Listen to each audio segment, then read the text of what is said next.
Namo Buddhaya, selamat pagi, semoga anak-anak selalu sehat dan tetap semangat. Pelajaran 2, pengorbanan Bodhisattva. Kegiatan belajar 8, kebijaksanaan. Belajar meningkatkan kebijaksanaan. Belajar itu tidak harus menulis. Belajar juga tidak harus membaca. Belajar bisa dilakukan dengan bicara, berbuat, dan bekerja atau dengan menghargai orang lain. Jika sudah belajar, ditandai adanya perubahan sikap. Orang yang tidak mau belajar tidak berubah sikapnya. Orang yang bodoh adalah orang yang tidak mau belajar. Nah, anak-anak harus rajin belajar ya. Belajar dengan sikap yang baik yaitu dengan cara 1. Menjadi pendengar yang baik.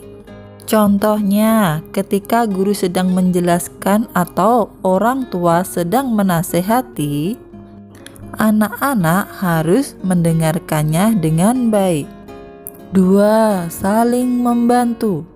Untuk mencapai suatu harapan bersama, kita harus saling membantu.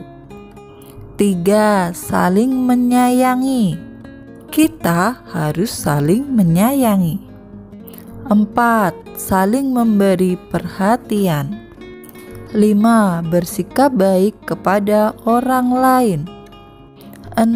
Menghargai kehidupan dengan cara melakukan hal-hal yang baik. Kisah tentang kebijaksanaan Senaka Jataka. Bodhisattva pernah terlahir di sebuah keluarga Brahmana sebagai Senaka. Ia sangatlah bijaksana dan suka menasehati orang-orang demi kesejahteraan dan kebahagiaan.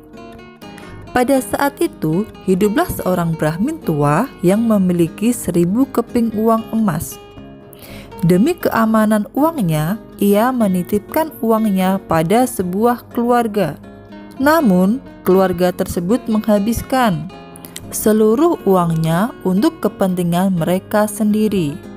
Mereka menggantinya dengan memberikan seorang gadis muda kepada Brahmin tua untuk dinikahi. Pasangan baru ini kemudian hidup bahagia untuk sesaat. Ternyata istrinya sangat licik. Ia mau hidup sesuka hatinya. Ia memaksa suaminya untuk mencarikan pembantu. Ia menyiapkan kepergiannya dengan menyiapkan nasi dan tepung goreng sebagai bekal perjalanan.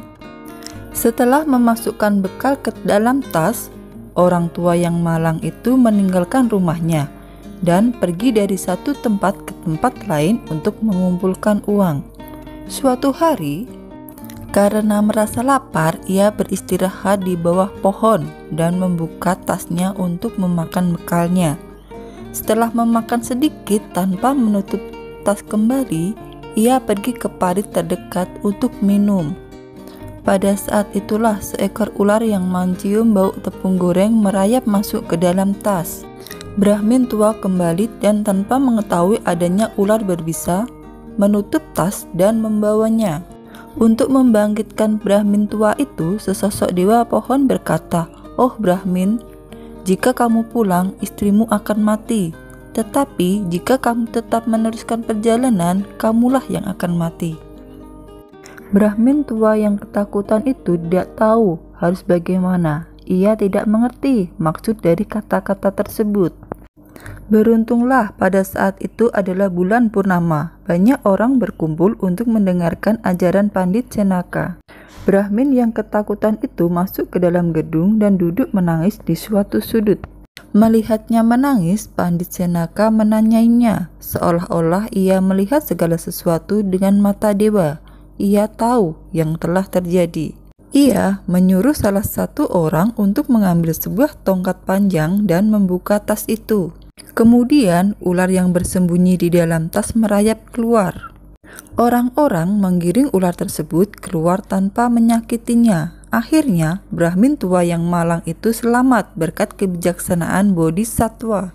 Kemudian Buddha berkata, dengan penyelidikan kebijaksanaan, aku menyelamatkan Brahmin itu. Dalam kebijaksanaan, tiada yang membandingiku. Inilah kesempurnaanku dalam kebijaksanaan. Demikian pembelajaran hari ini. Akhir kata, Namo Buddhaya.